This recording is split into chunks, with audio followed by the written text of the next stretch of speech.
I'm Jonathan Horn. I'm Cody Atkinson. And I'm Matteo Schlapek-Savillo, and this is the 110 Percenters podcast.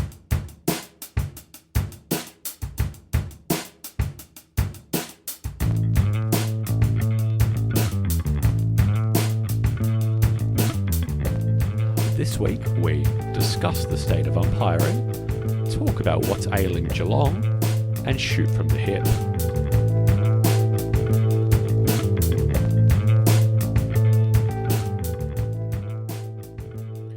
Hello and welcome to 110 Percenters, the footy podcast. My name is Matteo Schlapek-Savillo. I write the 1 Percenters newsletter. I'm joined as ever by Cody Atkinson of the ABC. Cody, how are you? Slowly freezing to get to death, but it's not too bad other than that. How about you, Matteo? How are you going? Well, the studio, which Jonathan and I are in this week, it's nice and warm, not quite Finnish/Norwegian sauna levels, but pretty good on what would otherwise be a fairly cold winter's day. What's the thermometer telling you today, Cody? Look, I've got an archaic one. It says frozen depths of hell. I'm not sure what that converts to in Celsius or Fahrenheit, but I can't assume much. Prime footy weather, I guess. You know, real kind of big boy month, hard grounds, crunchy underfoot footy weather, I guess. I got to say, when I got up at minus 3.8 the other day to take the bins out, that was a bit of a rude shock. So anything above that's positive. Hair on your chest weather, I reckon. We've also got Jonathan Horn of The Guardian. Jonathan, how are you, mate? Hello, gentlemen. It couldn't be worse, Cody, than what we copped on Saturday night. Those poor souls at the footy, the Carlton Hawthorn game. They should get free grand final tickets for life. Those people. Yeah, they should. Someone should go up to them and just hand them a ticket. Well, Jonathan, you were going to be one of those hardy souls at the MCG on Saturday night, but then you chickened out. I did. I was ready to go because the imbeciles who are doing the weather forecast didn't tell us this was going to happen at all. So I'm ready to go out to Carlton Hawthorn, and then suddenly this biblical storm has come down. I've said, no way, Jose, and I've lit a fire and reported that way, which is... We are now officially an anti-Bureau of Meteorology podcast as well. We're joining the ranks of skeptics about that as well. I cannot begrudge you at all, Jonathan. I was also at home, rugged up. Yes, it was cold. I think I was telling you guys both a few days ago in our group chat that, the sound of the sheeting rain through the... it must have been, I guess, the sort of pitch side microphones that you had. Yeah, that made me very pleased with my decision to stay home. Likewise. Anyway, round 18, as it was, mostly served to reinforce existing narratives. Sydney took it up to Fremantle for 3 quarters until the Dockers hit that big button with Wharfie time written on it. Collingwood outlasted a profligate North Melbourne to record its 4th win in a row. On Saturday, the Saints beat Port, let them back in and then beat them again.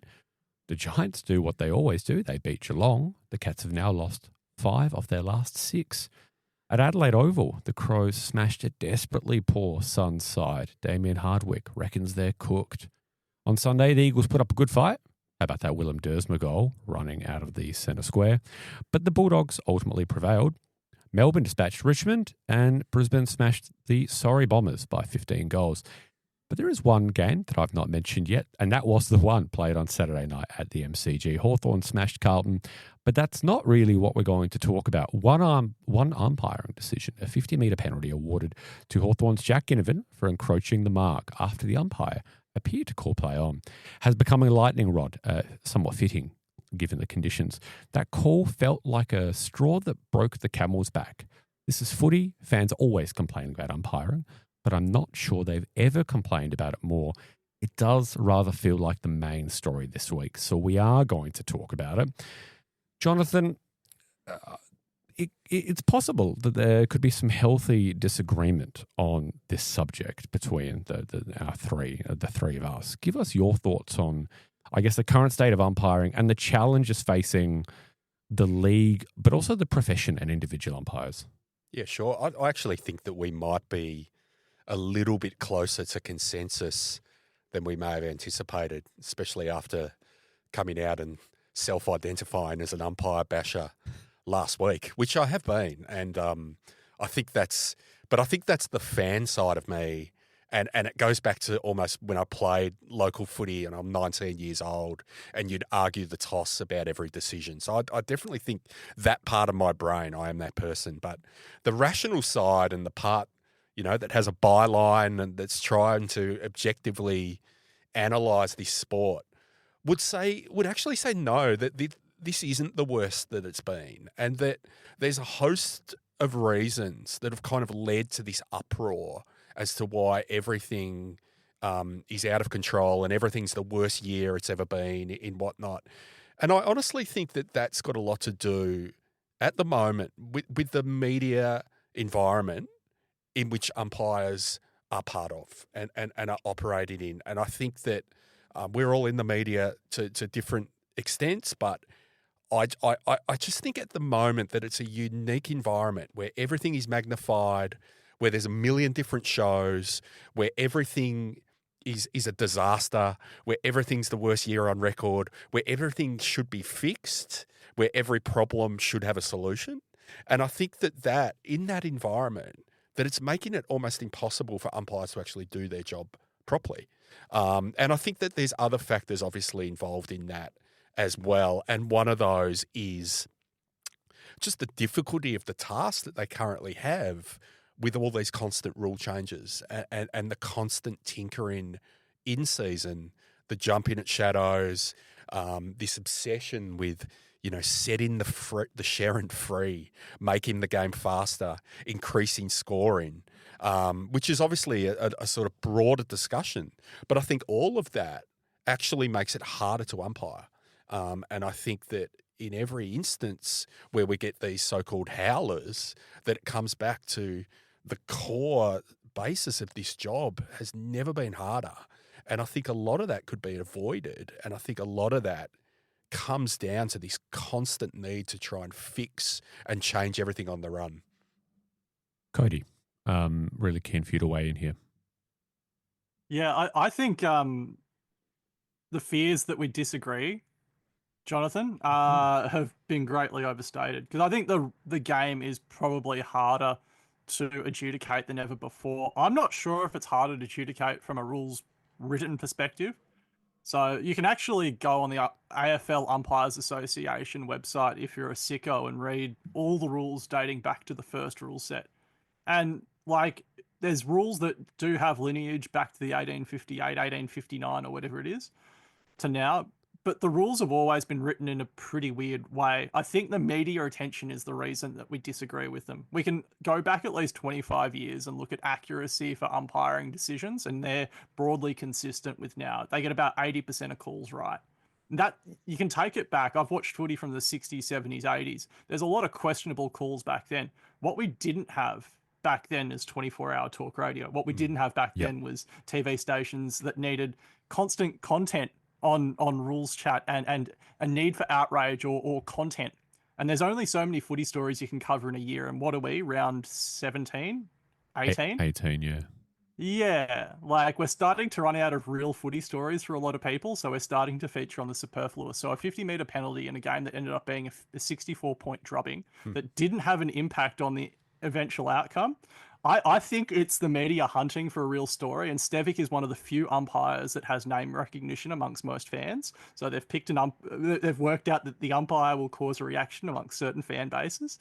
They've picked a call that was quite obviously incorrect, but one of maybe 150, 200 bad calls on the weekend. Maybe the most obvious, but still there's a lot of bad calls each weekend, and that they've focused on it. So I think, and I hate to say this as an accredited journalist, I think a lot of this is down to the media and media perceptions and fans needing an outlet for their rage that their team's not going to win. The latter is understandable.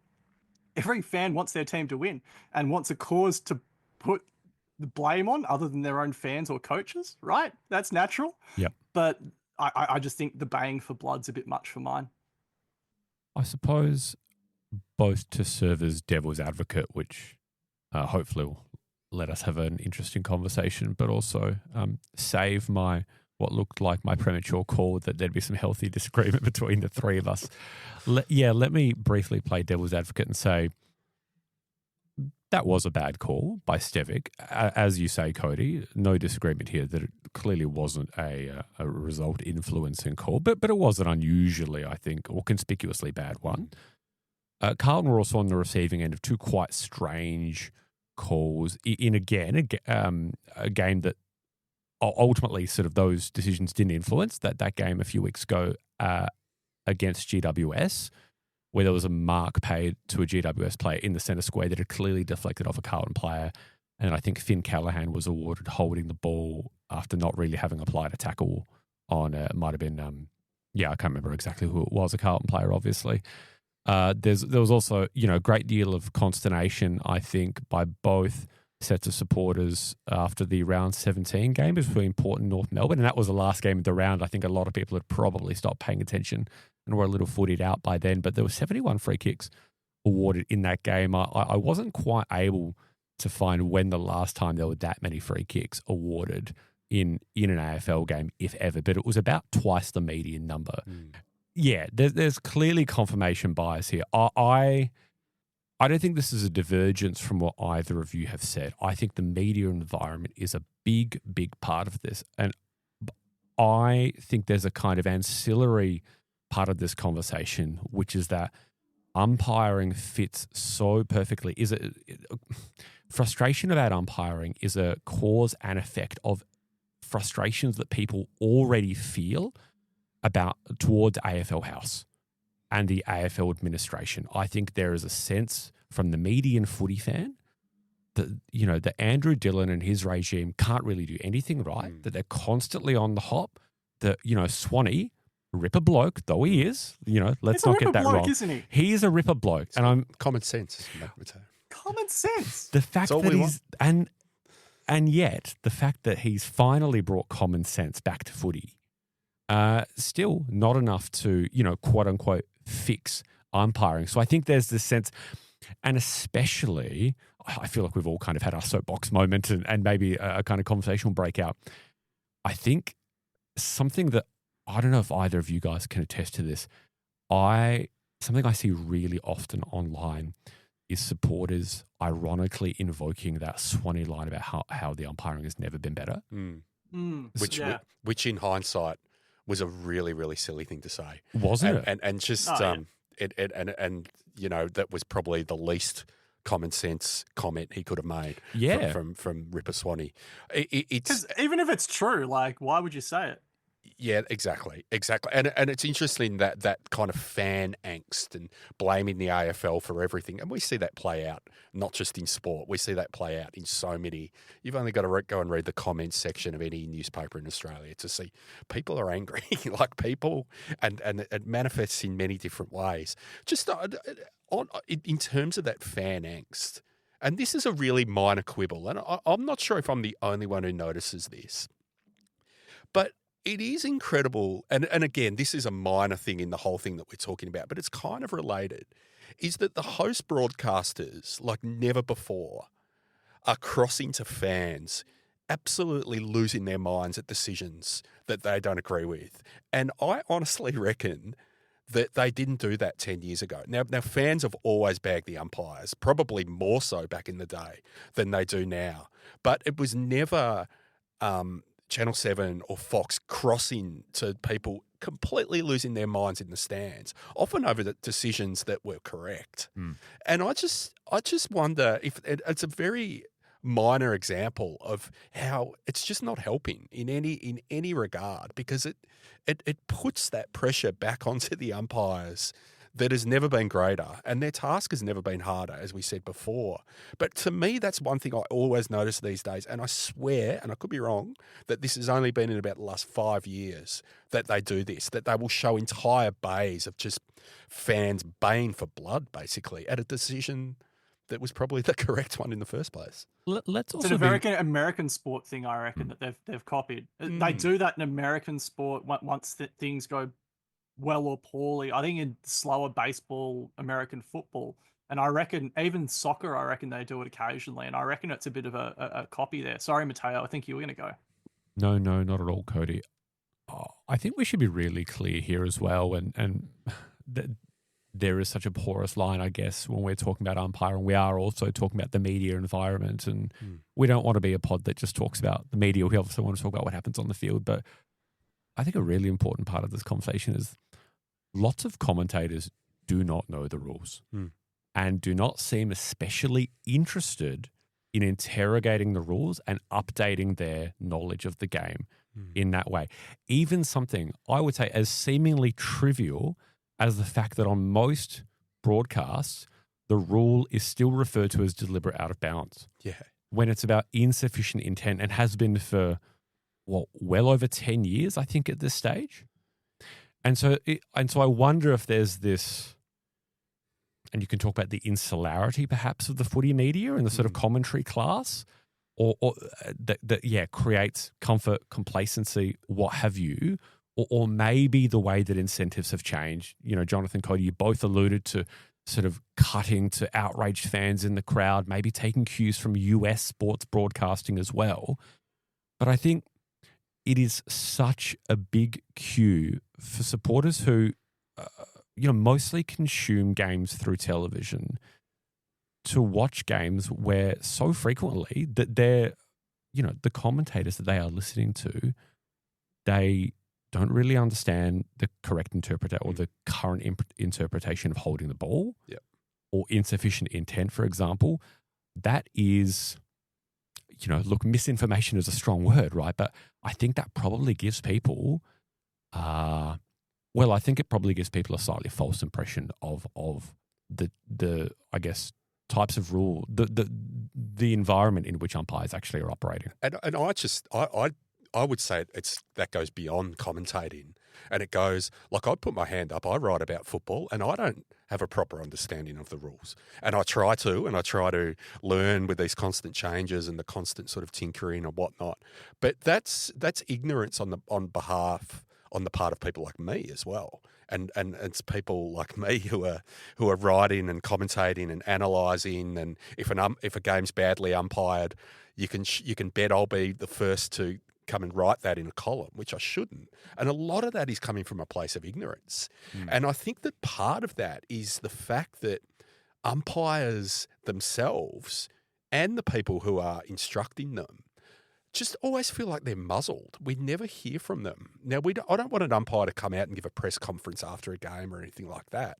But when's the last time we heard from an umpire or even a senior umpire's advisor who is actually educating us on the game as well and their task? Yep. In many ways, I mean, Ray Chamberlain used to just do my head in as an umpire. Sure. He was like my pet sort of, Ray. He was your bête noire. He was. Whenever we had Ray, I just knew it was going to be one of those nights. But he has helped explain the game to someone who has those knowledge gaps like myself in terms of the rules.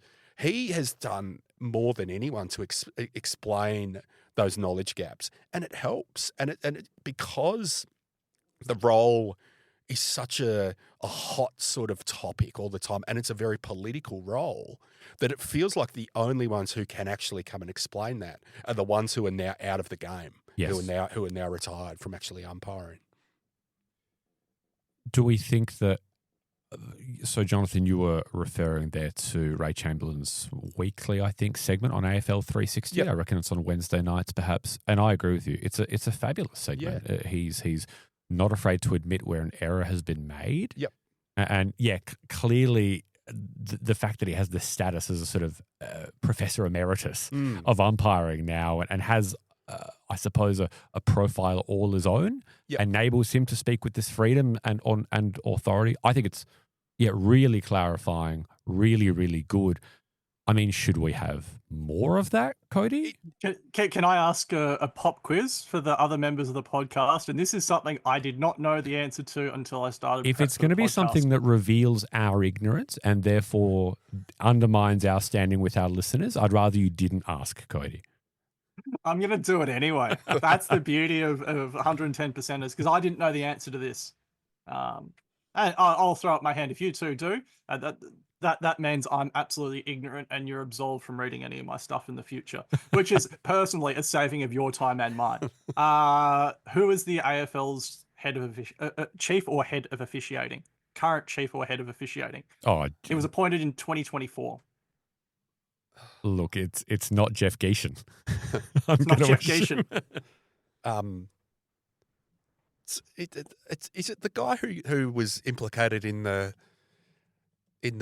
union corruption? Was it? No, it wasn't him. The John Setka link. Yeah, that's Yeah, the what? Is that him? Yeah. Yes, it is. It is. There is a John Setka series of articles relating to him. Yeah. Can we do a podcast on John Setka, by the way? Maybe not. Redacted. Friend of the pod. No. Go on then. Go on then, Cody. I reckon listeners. Stephen Stephen McClaren? McBurney. Stephen McBurney. McBurney. Yes. Yeah. But how many times do you hear Stephen McBurney come out to a presser? Like, I've just done a quick search in prep. I can find very little of him doing I feel like public. I feel like he did a bit of a blitz. Was it last year or maybe no? It was last year when the controversy over that decision over in Perth, when Laura Kane was being criticised, and there was tension, and then Kane Corns got involved. I feel like he did a little bit of media in that week. He might have done 3 or 4. He might have done the rounds of the radio after station. the Schultz concussion? Yeah, that's it. That's the one. That was this year, and that one's really interesting too, because that's another example of the broadcaster doing something that they've never done before, and that's broadcasting the umpire audio without consent. As far as I'm aware, that's never happened before. And for the league to get blindsided like that was a bit of a shock to me too. That means that there's a breakdown in trust or communication somewhere in that cycle. They're well within their right to publish it, but I don't think it does the game any favors, because it creates bigger targets for everyone's back. And it doesn't highlight when they never highlight when the umpires make the right call or the right decision, or they rarely do.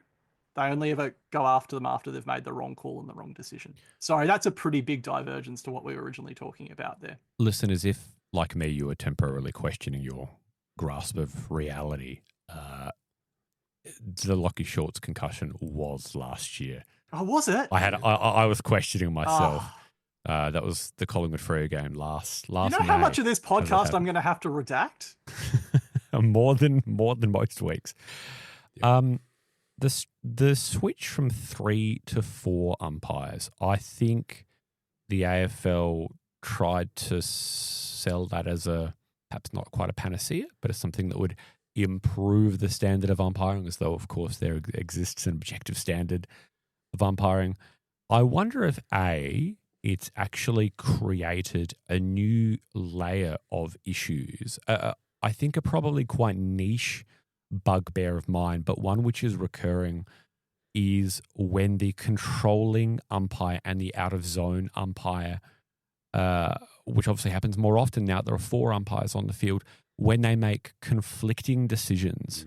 And it's the one that changes the game state. So it's the holding the ball, for example, over the ball up decision that, as far as I can tell, seems to always take precedence. That I find quite puzzling, seemingly irrespective of where those umpires are located relative to where the ball is. So there's that question about whether it's sort of, created this additional layer of complexity that poor umpires have to confront. But then I suppose, guys, there might be the question of, well, has it actually stretched the ranks of capable umpires further than it can perhaps reasonably stretch? Because I think something that's been implicit through our conversation the whole time is that if we accept that the environment for umpires is quite hostile, which I think is reasonably easy to prove, if we also believe the AFL, frankly, doesn't do a very good job of protecting umpires, well, then I think it also stands to reason that who the bloody hell would be an umpire? And it's interesting you say that in terms of the stretching on that. There's definitely, I think even the AFL would admit this, that at the moment the umpiring ranks, there's a very long tail.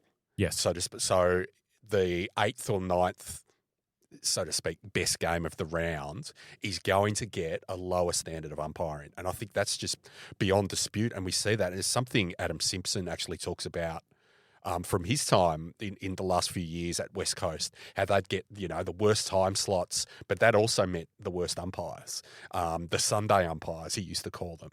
Now, that in a way is what made the Stevic thing a bit of an outlier is that, well, we couldn't just blame it on someone umpiring their fifth game who's just up from the bush.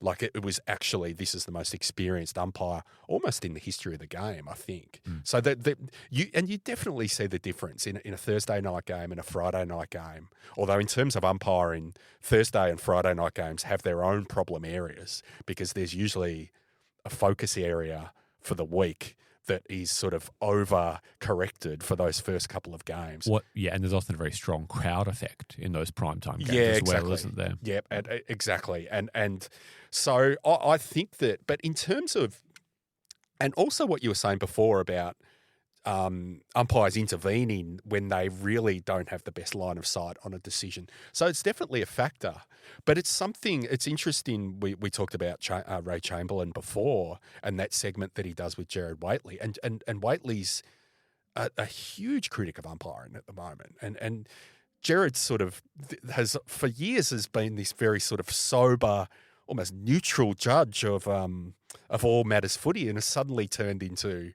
football's most opinionated man, and he's got very, very strong views on umpiring. And I think one of his was, well, would it be better if we went back to 3 umpires because it would simplify things a lot more. And Chamberlain, and this is where it's really, really good to hear this perspective, he said it just wouldn't work. That like literally the way modern footy is played, that 3 umpires physically couldn't do it. Yep. And it's essential. Yeah. It's essential that 4 are doing, and it's good to hear that. And it'd be good to hear that from the AFL. And it's just a little thing like that just sticks in your brain, and you think, well, he knows what he's talking about. We can all move on, and we can stop talking about all these fantasies of, full-time umpires, and let's only have the best umpires doing the games each week. It was a good perspective to have, I think. Can I place some of my disagreement with the concept of enough versus too many umpires? There's a fair bit of academic research into umpiring that's existed, and that's because the league has a lot of close ties with a number of unis, not limited to Monash, Victoria University, etc.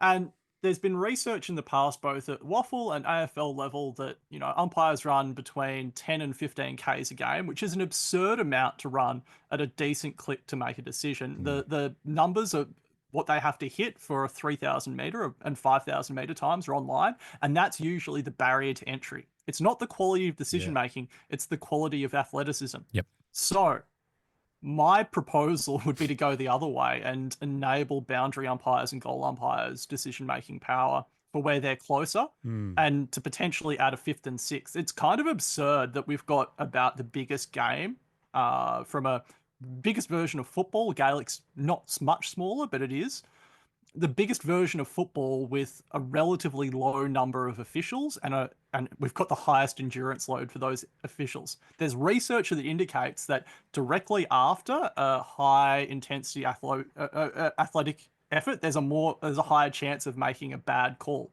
It's not while they're sprinting, it's just after, as the body comes to catch up.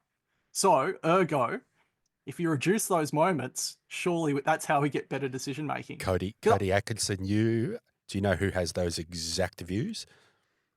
Who?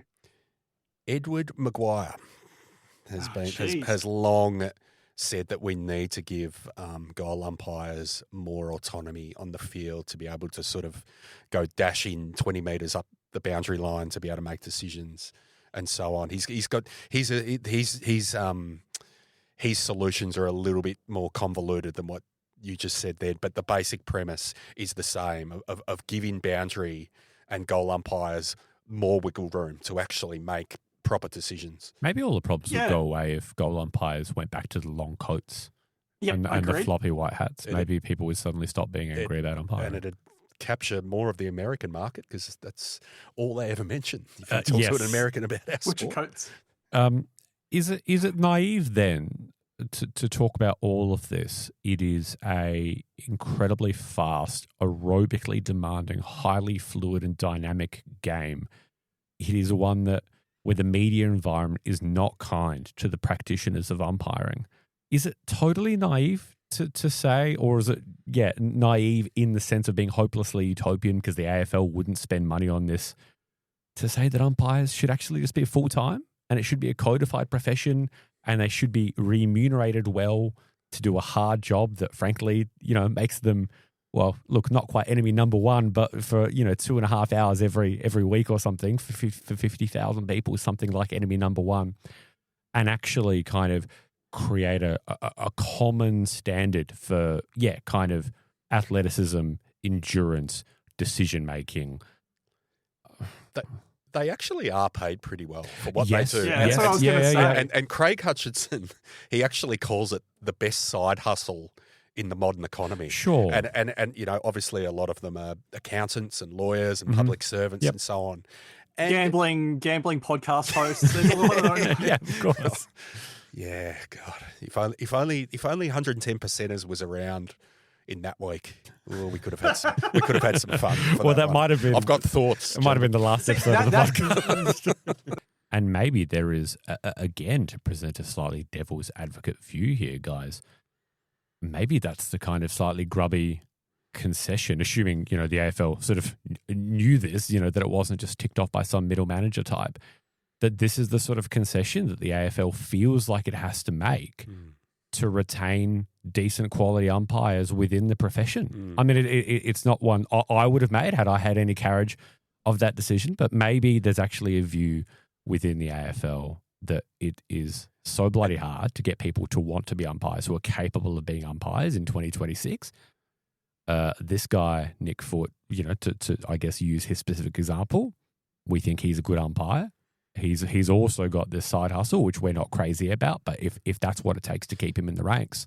Especially for younger umpires who may not be as established. Not everyone's going to be a senior associate at a law firm or something like that. That's the thing, getting someone in their 20s or 30s, there's always going to be these murky crossovers that they've got to navigate. But 150, 200 grand a year, that's what an umpire's on these days. Yes. And As a part-time gig. Oh, it's great, and also there's this myth that they're only. I often hear it talked about when there's criticism of umpires.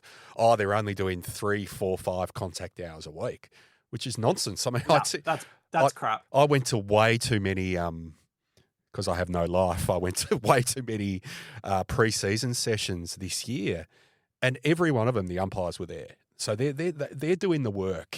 They are doing the hours. The question would be, are they going to be any better at their job if they're spending 40 hours in a sort of classroom environment?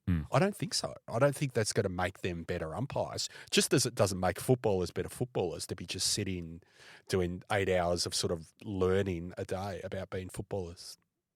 Yeah, I think that's fascinating. The bigger fascinating thing is we haven't talked to you about who was training down the house, both from a playing and umpiring perspective in the preseason. I think next year you're going to have to be doing the house watch. Yeah, I'm like David King. He's always at He's always at pre-season training, just taking notes. And I think he had Richmond.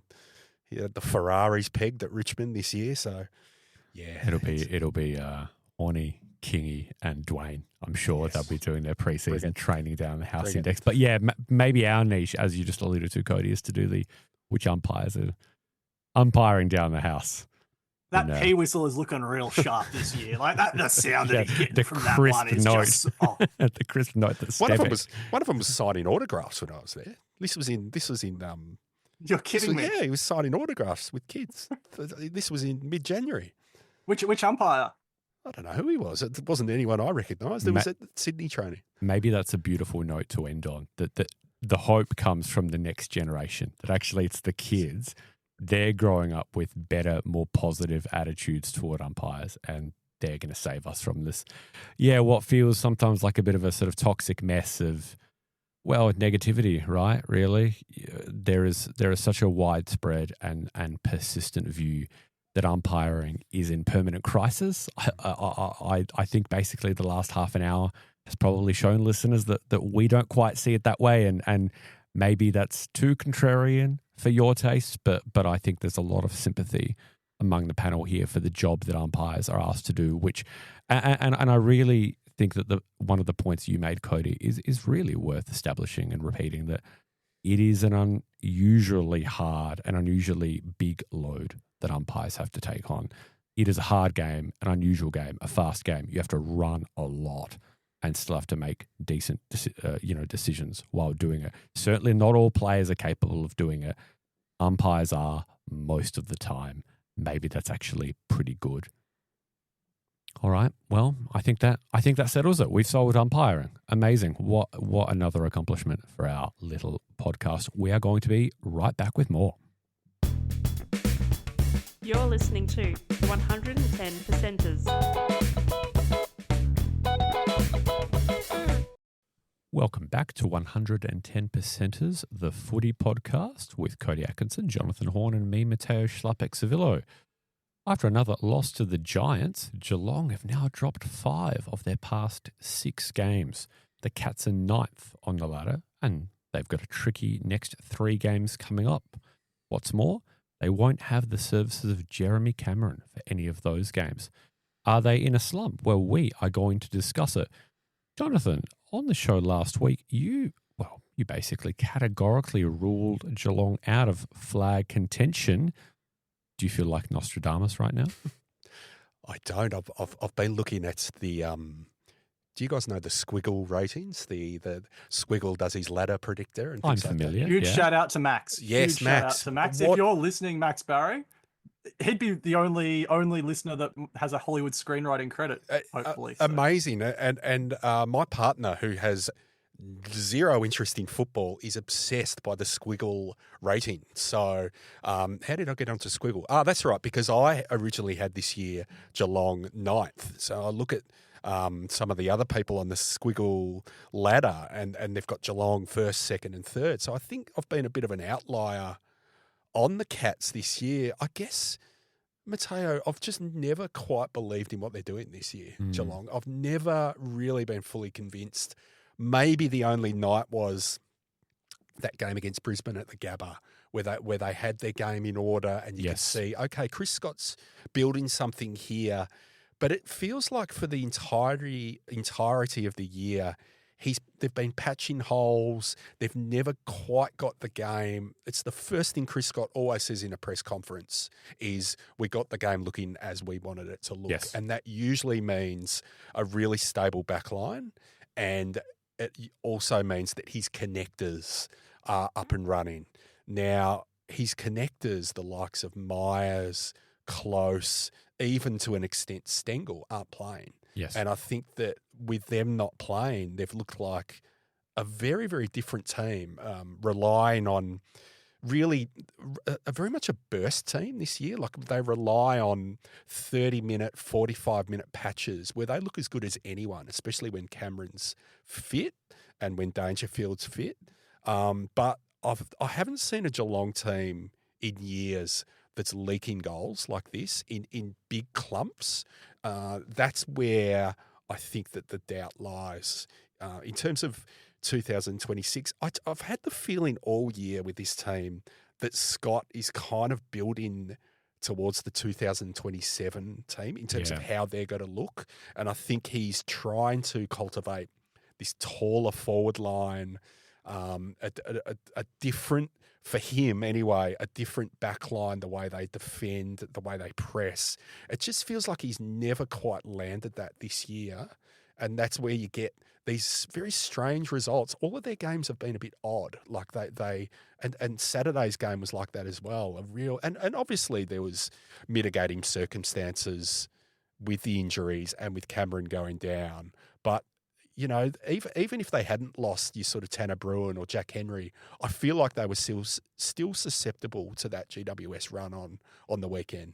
Well, yeah, definitely. And in the end, I think GWS kicked 9 of the final 10 goals in that game. Cody, I believe you also had the Cats as your number 1 seed last week. I promise this isn't a gotcha. It is instead an earnest question to try and understand what is it that you've seen about Geelong, or I guess that you sort of price in just about Geelong's high floor that had them, that I guess made you have them, as your number 1 seeds, and is your confidence in them beginning to waver?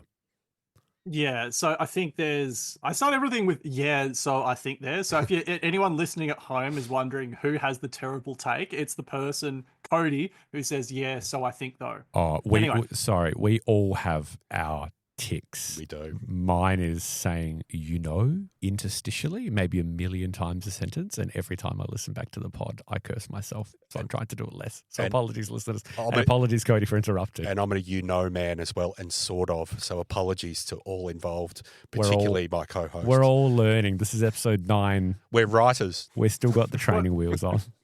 I don't know if you guys have run media trainings before, but certainly when you run media trainings, like one of the first things you do to people who are sort of new to the media is to teach them that diversion so they've got time to think of their answer or to rephrase the question.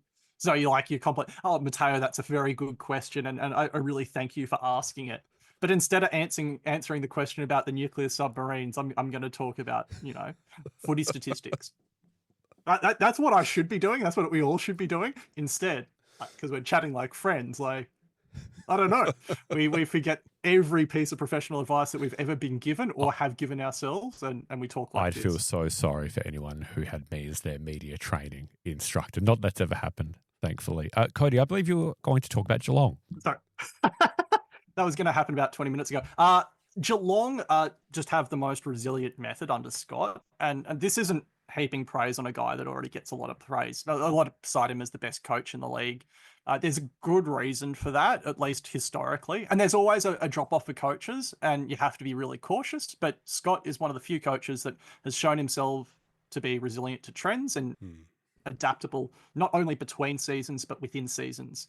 There was a bit of a pile on Fox Footy's on the couch online saying, they said that they trust Geelong to get right the ship by finals. And there's good reason for that. Mid-season bye is the last real opportunity for teams to institute real strategic or personnel changes, like long-lasting stuff. And we've seen Geelong do that time in, time out. When they started the two main ruck strategy with Blitzals and Stanley, where they'd run both rucks in the centre bounce and then they'd shoot one forward or one behind the ball and they'd nearly divide up the ground. Teams weren't expecting that because they only fell on that around the bye around mid-season. So all the off-season prep on how to beat Geelong sort of went out the window. Even the Ollie Dempsey stuff where he effectively runs as a high half forward and then they loop in a inside midfielder to run on that as the wing. They do a lot of stuff that's very unconventional. I had one club staffer told me Geelong is by far the hardest team to prep for. Even if you've kind of got an idea of what they're going to do, that's half the battle, and they might pull something else out to beat you week in, week out. Yes. He says things publicly and then he does another thing privately. He actively uses the coach communication sessions better than any other coach. And there's a lot of the media gets really upset with that. But I think it's a masterstroke. If you get asked dumb Dorothy Dixer questions, it's well within your right to create a strategic advantage.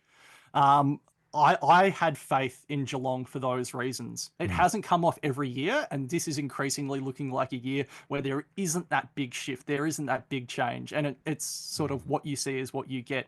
The midfield strategy of last year, starting predominantly in outside midfielders on the inside, seems to be weaning or wearing short. The front half press that generated so many of their scores last year seems to be dipping and diving a bit. I don't know what their best team is now. They're pretty injury light, and we're running into a time of the year where they've got good guys who are going to be on the sideline coming into finals, and it's hard to see them fighting their way in. That's why I'm a bit more doubtful. I still think there's a chance, maybe a higher chance than most, but I think there is some doubt coming in there. Oh, yeah. I mean, I don't think anyone disputes that a Geelong that sort of wins 4 or 5 of its games, in the run home. There's me saying, again, apologies. And the final 3 games are pretty easy. They're basically against 3 of the sort of weakest teams in the league. That Geelong side, especially if they get a guy like Jeremy Cameron back or in some kind of fitness, that's going to be a very, very dangerous floater. Jonathan, you alluded to that game at the Gabba a few weeks ago where it did actually feel like a vintage Chris Scott performance, as much as it was a vintage Geelong performance. The way he used Jack Henry as that kind of negative forward to take Harris Andrews away from high-value intercept zones, and the way that Fagan didn't really have a response to that on the night. But I wonder if and it's partly a function of variance. Guys like Cameron, who obviously he hasn't been fit all year, and now he's actually going to be sidelined for a good chunk of footy. There is a variance effect, but it also feels as though this season, at least, there's a bit of a talent gap. I think, from Geelong to the very best list in the competition, and someone like Chris Scott can, on any given occasion, bridge a lot of that gap, but over a big enough sample size, that's really hard to make up. I think so, and it feels like so many of their wins this year, they've had to pull tricks. They've had to do things a little bit out of the blue a bit, and that's not always a good sign with Geelong. One characteristic of them over the years, in the years where they've been going really well and they've made preliminary finals, is that of them just banking these instantly forgettable type games down at Cardinia Park where they might have one quarter where they put 5 goals on the opposition, and then they kind of just put the game to sleep. Everyone moves on, no one gets injured, and Geelong, they can bank that win and sort of protect all their players. They haven't had those kind of games this year, and I don't think they're going to get them in the next 3 weeks because you never get that sort of game against St Kilda. Now, St Kilda, if this game was at Docklands, you would back St Kilda with all your money because St Kilda always beat Geelong at the Docklands. It's in Geelong, but even so, they're not going to. There's no cheap kill. What is that? An even money ball game? I don't know. Oh, I'd have Geelong as slight favourites, Yeah. but not with a great deal. Not with a great deal of confidence. Not with a huge amount and I of think confidence. this iteration of St Kilda can do damage to a lot Yep. of sides, particularly given Geelong's defensive frailties, their ability to get runs of goals put on them lately, which you've alluded to. I think the St Kilda team could exploit that. And as Scott always says in every press conference, it's not who you play, it's when you play them. And he's probably got St Kilda at a not an ideal time for Geelong. And then I'm not sure what order it's in, but they play Melbourne, who never lose at the MCG, and Collingwood, who are as honest as the day is long. So none of those games are gimmies. Obviously, the last 3 are just... They should be winning all of those games. But, it's like, as I was saying, it's just, it sometimes if Chris Scott is having to sort of pull rabbits out every other week, that's a sign that things aren't quite right. And I think that's been the sense with this team all year. And I think there's a bit of maybe hope that they'd be able to hold this year before they got reinforcements in 2027. And I'll just loop back to that because you talked about the defense being the stuff that's not holding up, and some of the numbers are like showing that. So there's a good one. When you win the ball at stoppage, you don't always win the clearance, right? It happens about 75% of the time, let's say. Last year, Geelong set the record in recent years. Defensively, they stole 30% of clearances from first possession, essentially. So the opposition got the ball 70% of the time and converted it to clearance. So 5% better than average. And that's just swung back this year. And there's a lot of people wondering why they're going so hard after Zach Butters or why they're linked to Lachie Neale. It's because there's an acknowledged weakness there that they haven't been able to rectify. And they've run quite a few different guys through that group this year to try to solidify that. And I think they're a burst team too, because once they get their offensive guys moving and running, they look so dynamite. Once they can get clear supply of the ball going forward, they've just got so many weapons that are just so hard to stop. Like, they're such a dynamic forward line when they're going well.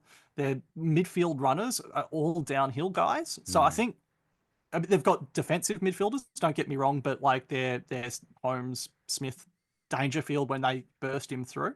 Like, they look great. It's just the other side that's meant to be ticking isn't ticking. I think there's still a good shot to get top 6, I think. I don't know if you were going to run through those numbers next, Matteo, but... Yeah, well, we've spoken a little bit about the run home already. The AFL website has it as the 16th hardest, or in plainer language, 3rd easiest draw. Jonathan is shaking his head. I'm just not feeling that. Looking at the next 3 weeks, my doubt on them is, will they have sort of run their race by the time they get to the easy stuff? Sure. And I mean, they're the last team you'd want to play in a wild card. I've got to say that. Well, that's right. So they're currently 9th on 36 points, which is 9 victories, if I can do my 4 times tables, but with a really healthy percentage. I mean, they've got a better percentage than Hawthorn, the team currently in 3rd. Hawthorn, given the ease of their run home, I think are out of reach now for Geelong. That, turning that 1 point loss on Easter Monday into a win would certainly have been helpful. I'm not really convinced that anyone past Brisbane, who are currently fourth on 44 points. So they're 2 wins ahead of Geelong with a slightly higher percentage, but it's not insurmountable by any means. So, look, you clearly wouldn't make Geelong favourites to finish in the top 4 now. But I think, look, few people know better than Chris Scott the value of just being there when it counts. And this is a team that has a really small delta between its, or at least are really reliable, I think, in sort of high-pressure moments and high-pressure finals. It's a team that's obviously loaded with finals experience. I think Chris Scott will know that if they can get there, he'll have a few more rabbits to pull out of the hat. According to friend of the pod, Andrew Whelan of Wheelo Ratings, Geelong currently 96.3% likely to finish in the top 10, 45.8% likely to finish in the top 6, but their top 4 chance is down to 9.4%. So it is looking unlikely. But, did he do that before or after Jezza was sucking on the green whistle? Because that was the sign to me that things are, the ship is sinking when Jezza's in a wheelchair. Thank I'm goodness for worried. the green whistle. I think if they can make it to top 6, and that's a big if, they're a 50-50 chance according to Wheelo and our friend Max Barry from Squiggle. I think that's probably the most feeling. If they can get that first week off and get Cameron fully fit for finals and maybe use that extra week to do those last tweaks, just like pull a rabbit from a hat, I think they're as good a chance as anyone in coming from that. I mean, we've seen Brisbane win a flag from there, and we've seen the Dogs win a flag. I think they're a shot of doing something similar if the things break their way. And I think, ironically, I think Cameron sitting out until finals might help their case there. Wish I had your optimism, Cody. I don't think it's likely, but I think there's a fair chance. Yep. Like, I think there's like a puncher's chance. I had a footy guy say to me once that the idea that you're going to win from the top 4 is often we're a bit bullish about it because it's happened a lot. But I think increasingly as the competition has flattened and gotten more even, what you want to do is get to September with a healthy list in some sort of form and giving yourself a puncher's chance and the right matchups to get through September. Geelong's pathway is a lot narrower than it was in February, March, April, May. But there is still life there. And Scott's adaptability, I think, gives them a bigger chance than most in that situation of coming in as 6th, right? And everyone writing you off. Because if everyone's not focusing on Geelong and they're overly focusing on a Hawthorn or a Fremantle or a Brisbane, and Geelong pull something out that no other team has seen this year, which they've done 3 times in the past 5 years or so, they're going to be a bit hard to stop. Are you feeling less pessimistic now, Jonathan? Not really. No, it makes a persuasive case, but no, I've said all along that this is a 2027 team to me. That I don't think they're ready. I just want to be allowed access into Geelong again. I want to hit up all the night spots again one day. I mean, I know that. Yeah, the particular terror of supporting a team at a prelim final or a grand final is very different to supporting a team down the bottom of the ladder, and it's a different experience. It's difficult to compare, but here we go. We're talking about Geelong's annus horribilis, this terrible season, and it means they might miss the top 6. Any Geelong supporter under the age of 40 needs a few lean years, in my opinion.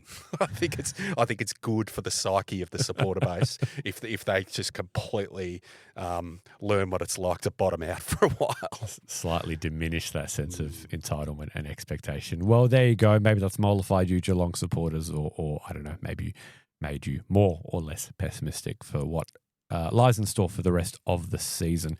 We're going to be right back on 110 Percenters. You're listening to 110 Percenters.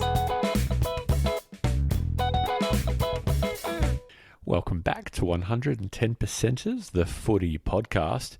It's time for From the Hip, our rapid fire question segment. From the Hip. One host asks, 2 hosts answer. Cody, I believe the first question is yours. And I'm going to send it straight to Jonathan. So, Jonathan, what was Damien Hardwick doing when he said that Gold Coast season was, quote, effectively gone, unquote, after Saturday night's loss to Adelaide? Good question, Cody. I like it.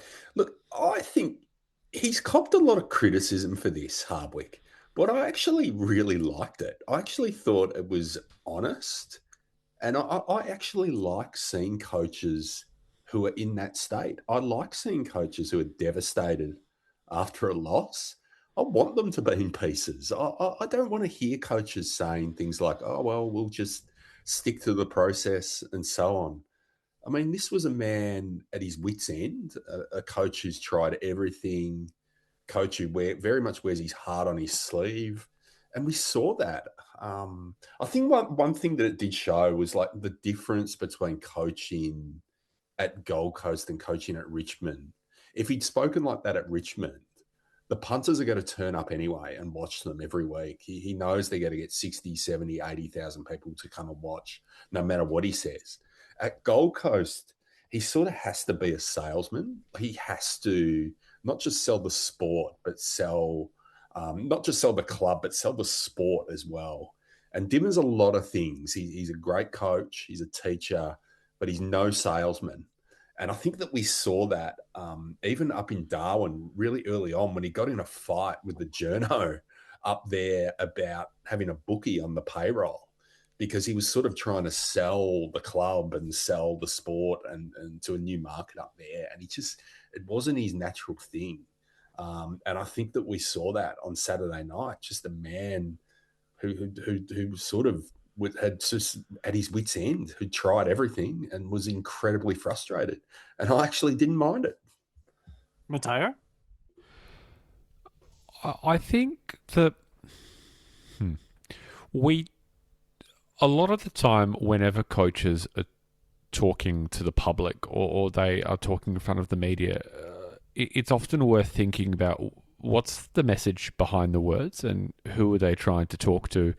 Cody, I think you've spoken before about Adam Kingsley being really strategic in terms of sort of how he basically uses the spray and thinking really carefully about what are the situations in which that's going to be maximally motivating for his players.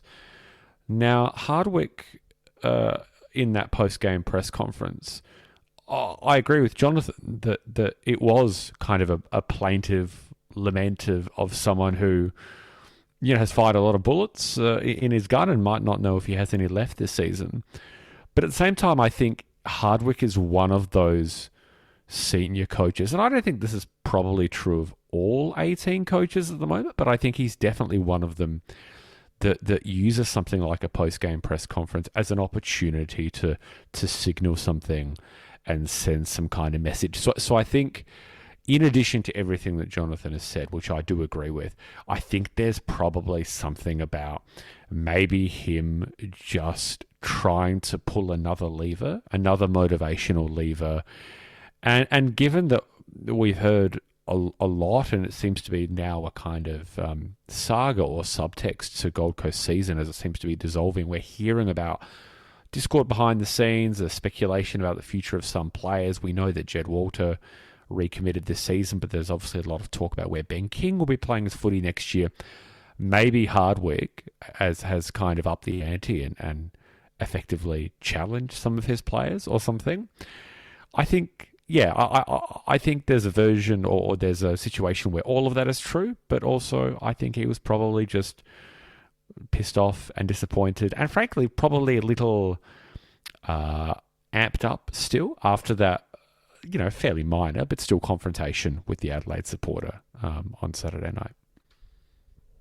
I'll just add to that, Matteo. I think you're right on the fact that it might be a public lever to try to will his players into that push for finals, because I think Hardwick's remit is probably a bit narrower than most coaches, being a little bit older and with so much success behind him. A year or two out of finals might be the end of his coaching career conceivably, Mm. especially in it is a relatively high pressure environment on the Gold Coast, especially if they step backwards and lose a bit of motivation. And it is worth noting that Caroline Wilson, is reporting disquiet between Anderson, Rail and Hardwick, and and by the time this podcast comes out, I imagine everyone has seen the footage of Mac Andrew and Jamari Ugle-Hagan at State of Origin. And I think there's just enough going on there that Hardwick has maybe tried to use it as an opportunity to set the ship straight. I'll pass over for the next question. Oh, yeah. I also wonder whether it was just... It felt like his tone and his messaging was very different, given that he wasn't in Queensland and talking to Queensland journalists who work for the Courier Mail or for the AFL, where he's very much sort of pitching on brands to try to sell the game. And it felt like he was just talking to people that he didn't know and he hadn't dealt with before in the Adelaide media, that it was just a different environment for him, and therefore maybe that he could a different Hardwick would come out, this sort of this guy who wasn't selling anything, who was just sort of bereft at that moment. It was actually interesting to see him in that state, I thought. It's really hard to describe, but different press gallery or whatever press conferences have different vibes. Yeah, and you totally. and you get different things out of coaches at different environments. I've only been to 4 states, I think, and each one of them have had different sort of feels of the room, different people who dominate the conversation, and even just different types of conversation. So you might be onto something there, Jonathan. And just one more thing on that is that Hardwick, even at Richmond, has never been a coach who's really interested in building relationships with the media or with journalists. He's never been that type of coach. That's never been his way of operating. And especially since he's gone to the Gold Coast, he's never really played that game up there. And I just wonder, I don't know. It just felt like someone who was sort of at the end of his tether a bit. Obviously he's not there, but it had that sort of tone and feel to it. Yeah. It was very interesting. Jonathan, I reckon the next question is yours. Next question is from friend of the podcast, Lee Eustace, who actually also has a Substack that I would encourage all of our readers to peruse and to subscribe to, because it's very good. And Lee asks to Cody whether, or is it to you, Matteo? I think it's to Cody, whether Clayton Oliver should be in this year's All-Australian team. I believe the question actually was to me, but I'll give Cody a chance to answer as well. And very hearty endorsement as well of Lee and his Substack. Get around it, please. I think so I'm going to give the question a one-word answer, and then I'm going to do a bit of a sidebar, and then I'm going to come back. Should Clayton Oliver be in All-Australian contention or contention of the final All-Australian team? My one-word answer to that question is no. The sidebar is, I think Clayton Oliver's redemption arc, and that is a term that does get thrown around a lot in footy, sometimes perhaps more cheaply than it should be, is a really lovely story. And I think it's one of the stories of the season. And it's really just a sort of proof of concept, I guess, for people who talk about the importance of an environment and an environment being conducive to a person's kind of well-being and flourishing, and that there was obviously a lot of conjecture, I suppose, about the end of Clayton Oliver's time at Melbourne, and I think all that we probably need to say here is that it clearly wasn't an environment that was conducive to him producing his best footy, or maybe being the best version of himself as a person or a footy player. And so he's chosen to take himself out of the Melbourne Fishbowl, with Melbourne's blessing, I suppose, or encouragement. And, Melbourne have obviously now embarked on a bit of a different build and a very different look in their midfield, because Christian Petrarca has also obviously gone to an expansion club. And it's been really serendipitous, and it's been maybe, along with perhaps Jack Steele, the great win-win trade of this AFL season, because GWS, I mean, especially now that Tom Green has obviously not played any senior footy this season because of that ACL rupture, Clayton Oliver has just, I mean, effectively become their sort of contested ground ball winning engine. He's number one in the AFL for contested possessions, number one in the AFL for ground ball gets, and I think maybe loose ball gets as well. Among all AFL players that have played 10 games or more, I think Oliver's the number 17 rated player. And I think we've spoken a little bit about how the fact that the AFL ratings points are not perfect. There are certain archetypes that maybe that system underrates and overrates. But it's still a pretty amazing return to form. And even the sort of significantly diminished version of Clayton Oliver that we saw in his last couple of years at Melbourne was a pretty good player, although maybe there was a bit of a kind of question of role and fit, particularly last season. This season, he's kind of the alpha, I guess, and it's a very distinct inside role that he's playing, or sort of inside and, ball-winning distributor role, and then someone like Finn Callaghan does the kind of, inside-outside transition stuff. And I think that's worked really, really well for the player and the club. But of course, even in this guise of the All-Australian team, when sometimes the remit is to fit as many midfielders into the team as possible, you've got to be really, really bloody good to make it into the All-Australian team. And I think also these days you pretty much have to be more than just a sort of pure inside mid. And Oliver has kicked a few goals this season, but still you're sort of primarily talking about a guy who wins the ball and then dishes it out to the guys who can do damage.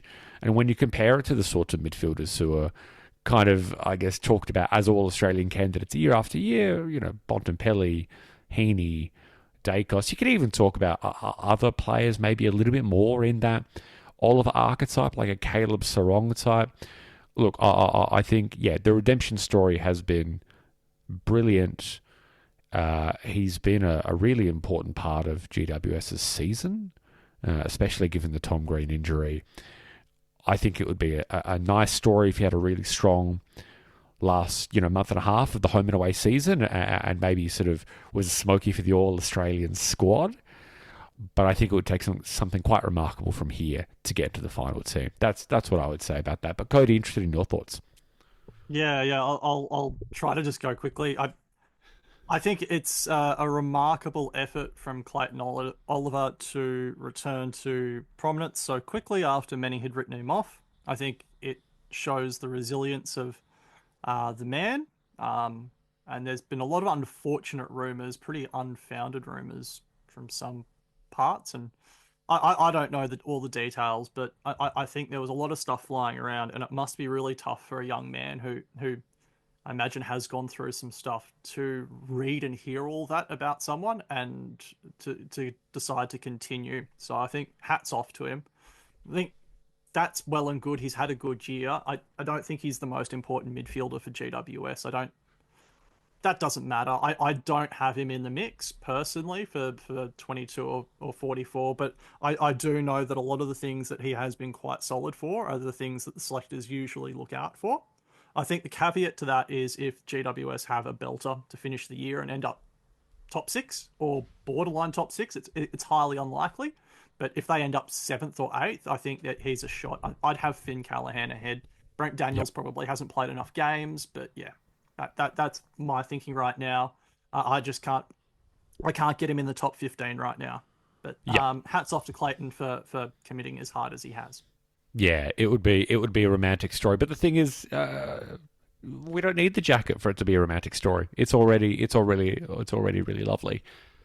Our final question from the hip this week is for every host, but I will start with Cody, I reckon. Cody, who do you think has been the coach of the year so far? I had preparation for this before. So just for everyone who doesn't know our process, what we normally do is we record in one big fat session. And we actually had a meteor hit our studio. I'm not sure if the meteor's reported on the extraterrestrial. Have you guys read anything about it? No. I believe what actually happened is our takes were so hot that they fried the sound desk, Cody. And for listeners at home, I hope someone picks up on a thread that I've got. But that was a fire starter that we had there, and we've been running to get to where we're going. Now, we talk about talesmen in football, but it's really hard to pick one. I think Stephen King has done such a phenomenal job against all expectations. Many had them as bottom 4, but he's just got it. He's made them thinner through the middle, and he's, I don't know, given them the eyes of the dragon. It's hard to dominate a game like that. And I imagine he suffers from insomnia some nights, thinking he could have Petrarca, he could have Oliver. And I imagine when he signed up for the job, he might have thought he had both. But I think out of that desperation, he's come up with a system that sort of suits both of his steps. He stops at the Gold Coast and at Geelong. And instead of, living in a black house, he's been a bit of a dream catcher in what he's been able to do. And he's really got a team that's, caught ablaze, just like our podcast studios. I think there's other coaches that have done a good job, but he's the one for me that stands out. Jonathan? I think it's safe to say, Cody, that Stephen King has proven an apt pupil in coaching life so far. Mm-hmm. It's great that he's had a good revival and he's, really elevated the team as an outsider at that club. Jonathan? Apt pupil. I like what you're doing there, Matteo. I like it a lot. Question, coach of the year. Mine. These things often go to left field candidates because I think was it that Clarkson was never voted coach of the year when he won 4 grand finals or something. Is that sure? Right? Yeah, Greg Popovich in the US. I think he got 1 and he won 5 titles. I think there's a bit of a theme of that. So it's sort of my brain automatically goes to the left field, and the one with this one was to say Craig McRae and to say that few coaches have sort of done more with less. I think this year, in a way, I think he's coaching almost better than he did in 2022 and 2023 when he could just tell them to roll and they'd come in at 3/4 time, they'd be 4 goals down and they'd just mow down the opposition every week. It's been a bit harder this year and he hasn't had a lot of luck in close finishes, I think. But really, I just think that the coach of the year is Justin Longmuir. And I think that's a pretty obvious answer for a team that's 2 or 3 games ahead. But I think it's just worth remembering what the discourse was at this time last year around Longmuir. The fake footy stuff. They're too slow. He was a man under the pump and he's backed himself and he's backed his team. And I think he's operating in quite a uniquely challenging environment media-wise over there. And hats off to him for he plays a pretty straight bat, Longmuir. He's sort of bit of Chris Tavares about him in press conferences, sort of will stick to the process and so on. But there's a lot to admire about the way he's coached that team, and I think he's finally getting his rewards for that. I think I genuinely angered him in Canberra this year. Because, I asked him questions after their first loss in 15 weeks, and it's like, it was good. Is there a lack of connection? And he looked at me. I swear to God, he looked at me. And he's like, "We've only lost a game." Yeah, no, but I think he handled it. He enjoyed those questions. I think that was a good presser, and it was more that he just seemed a bit bewildered by it, didn't he, that day? Yeah, as like right that it was almost like they were just unrecognizable right from the start, and that was sort of projected that air throughout that press conference that day. I thought. I imagine we're going to talk about Gito Burst in later weeks, but Matteo, who's your pick? Yeah, very glad, Jonathan, that you did mention Longmuir, who obviously is probably the outstanding candidate at this time of at this part of the season. There's obviously a lot of footy still to play, the most important games. We don't want to develop a reputation as an anti-Freo podcast because, well, the Freo Mafia, of the cabal of indie footy writers who are Freo fans, they'd have been on our backs. He's a very good choice. McRae I like as an unconventional choice. I'm going to put forward another unconventional name, although very, very quickly, and very honourable mention to Dean Cox, who I think has actually... really, really coached well this season. It was interesting, they're playing really well, aren't they? And I don't know. every January and February, players give the drops to the media about what's going to change and how well they're training the house down, etc. And Errol Goulden did some media at the start of the year when he spoke about how Sydney were going to play differently, and I didn't sort of pay particularly close attention to it at the time. I ended up citing some of that in my season preview that I wrote for the newsletter about Sydney. But it turns out that shift has obviously been really profound. That Sydney have become just a breakneck quick team, really fueled by that sort of forward handball game, and that they're really pushing the envelope on that, and they're a very different team stylistically to what they were last season when they were so cruelled by injuries. So very honourable mention to Dean Cox, but I reckon, and this is a real dark horse choice. I could. You're not going to say Brad Scott, are you? You're not going to say Matthew Nicks, are you? Not quite that unconventional, guys. No, I don't think I could be more impressed by the start that Josh Carr has made to coaching life. I think it's really difficult to, and I no longer live in South Australia, but I still consider myself the South Australian. Kind of, I'm friends with lots of Port fans, etc. I think it's pretty difficult to overstate how demoralised a lot of the fan base felt, particularly after the last couple of years of Hinckley. I think there was a real sense that the club could simply never bring itself to make the kind of bold but probably necessary decision in the end to cut the cord with Hinckley. And in the end, that sort of came to more or less a mutual end. And Carr, both in terms of what he represents as being a 2004 premiership player, representing, I suppose, the kind of halcyon era in the AFL for Port Adelaide. Not only who he is, he sort of picked the mood right back up. But I've just been so impressed by how he's really done a lot to make Port just a really robust, resilient side. And I think that those were often adjectives you couldn't really attach to Port, particularly in the latter Hinckley era, when I think there was such an emotional side, and there was so much sort of variance about them from game to game. Sometimes it felt like, and this Port Adelaide side is talent poor relative to what Hinckley had at his disposal. And I mean, obviously there's Zach Butters, a top 5 player in the competition, but you're really, really impressed by what Carr's been able to do on both sides of the ball, especially defensively in terms of the system and the structures that he's implemented. So it's as many people have picked it right and have been talking about for weeks, it's really the perfect tank that Port Adelaide have been doing. They're playing like a bottom 8 side.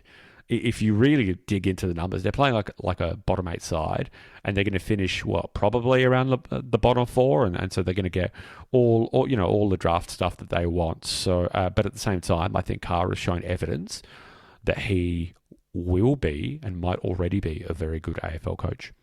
I reckon that's a good smoky for next year, actually, because Cox, I reckon, is getting the flowers for this year for what he tried to do last year but couldn't due to injuries. Yep. And I reckon if this is an ethical tank, as many people think it might be, or maybe a less than ethical tank, it should be said, of course, that no AFL club tanks. That doesn't happen. Oh, yeah.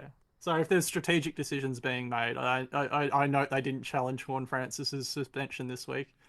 Probably saves them 10,000. I think... Yeah, it is what it is, but I think it sets them well up for next year. That's a very good shout, Matteo. Thank you, Cody. Look, I mean, I think that's it, both for this little supplemental session, gentlemen, and for the show this week. My thanks to Jonathan, to Cody, and our hearty thanks to you, listeners. If you like what you're hearing, please review the show on your podcast platform of choice. It makes us easier to find. And even if you're not loving 110%, so long as it's constructive, we do really want to hear it. We always love getting emails from listeners. Shout out to listener Kieran McGee, who hosts the Grand Final History podcast. I really, really enjoy hearing from Kieran, and his correspondence is really valued. It's really constructive. I think it helps us become better broadcasters. So yeah, please write in whenever you feel like it. You can write to me at hello@1percenters.net.au. You can find us on Twitter and on Instagram. Until next week, I've been Matteo. I've been Jonathan. I've been Cody. And we're the 110%ers.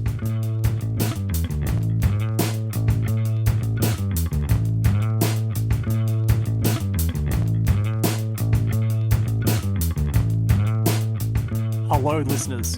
It's Cody here.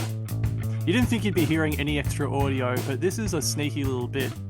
You might have noticed that during my response to the Coach of the Year bit, I said some unclear or uncertain phrases. They're all Stephen King book titles. I don't know if my podcast co-host noticed that, but I'm going to play that audio again with a ding for every book that I got in. See how many you can count. And for listeners at home, I hope someone picks up on a thread that I've got. But that was a fire starter that we had there, and we've been running to get to where we're going. Now, we talk about talesmen in football, but it's really hard to pick one. I think Stephen King has done such a phenomenal job against all expectations. Many had them as bottom 4, but he's just got it. He's made them thinner through the middle, and he's, I don't know, given them the eyes of the dragon. It's hard to dominate a game like that. And I imagine he suffers from insomnia some night, thinking he could have Petrarca, he could have Oliver. And I imagine when he signed up for the job, he might have thought he had both. But I think out of that desperation, he's come up with a system that sort of suits both of his stops at the Gold Coast and at Geelong. And instead of, living in a black house, he's been a bit of a dream catcher in what he's been able to do. And he's really got a team that's, caught ablaze, just like our podcast studios. I think there's other coaches that have done a good job, but he's the one for me that stands out. Jonathan? I think it's safe to say, Cody, that Stephen King has proven an apt pupil in coaching life so far. Mm-hmm. It's great that he's had a good revival and he's, really elevated the team as an outsider at the club.